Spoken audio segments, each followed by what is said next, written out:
নমস্কার। শব্দতালে কবিতায় কবিতা আপনাদের সবাইকে স্বাগত। আমাদের ফেসবুক পেজ কবিতায় কবিতা, সেখানেও আপনারা আমাদের ফলো করতে পারেন। আজকে আমি রবীন্দ্রনাথ ঠাকুরের আমি কবিতাটি আবৃত্তি করে শোনাব। আমারই চেতনার রঙে পান্না হলো সবুজ, চুনি উঠল রাঙা হয়ে। আমি চোখ মেললুম আকাশে, জ্বলে উঠল আলো পূবে পশ্চিমে। গোলাপের দিকে চেয়ে বললুম, সুন্দর সুন্দর হলো সে। তুমি বলবে, এ যে তত্ত্ব কথা, এ কবির বাণী নয়। আমি বলবো, এ সত্য, তাই এ কাব্য।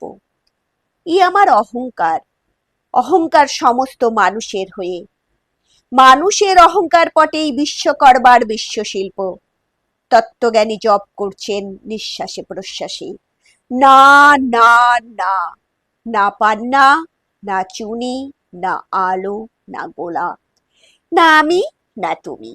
ওদিকে অসীম যিনি, তিনি স্বয়ং করেছেন সাধনা মানুষের সীমানায়, তাকেই বলে আমি। সেই আমির গহনে আলো আধারে ঘটল সংযম, দেখা দিল রূপ, জেগে উঠল রস। না কখন ফুটে উঠে হলো হ্যাঁ মায়ার মন্ত্রে, রেখায় রঙে সুখে দুঃখে। একে বলো না তত্ত্ব, আমার মন হয়েছে পুলকিত। বিশ্ব আমি রচনার আসরে হাতে নিয়ে তুলি, পাত্রে নিয়ে রং। পণ্ডিত বলছেন বুড়ো চন্দ্রটা নিষ্ঠুর চতুর হাসি তার। মৃত্যুদূতের মতো গুড়ি মেরে আসছে সে পৃথিবীর পাজরের কাছে। একদিন দেবে চরম টান তার সাগরেই পর্বতেই। মর্তলোকে মহাকালের নতুন খাতায় পাতা জুড়ে নামবে একটা শূন্য, গিলে ফেলবে দিন রাতের জমা খরচ। মানুষের কীর্তি হারাবে অমরতার ভান, তার ইতিহাসে লেপে দেবে অনন্ত রাত্রির কালি। মানুষের যাবার দিনের চোখ বিশ্ব থেকে নিকিয়ে নেবে রং, মানুষের যাবার দিনের মন ছিনিয়ে নেবে রস। শক্তির কম্পন চলবে আকাশে আকাশে, জ্বলবে না কোথাও আলো। বিনাহীন সভায় যন্ত্রীর আঙুল নাচবে, বাজবে না সুর।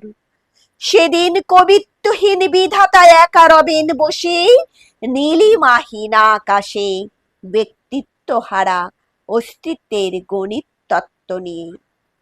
তখন বিরাট বিশ্বভুবনে দূরে দূরান্তে অনন্ত অসংখ্য লোকে লোকান্তরে এ বাণী ধ্বনিত হবে না কোনোখানেই, তুমি সুন্দর, আমি ভালোবাসি।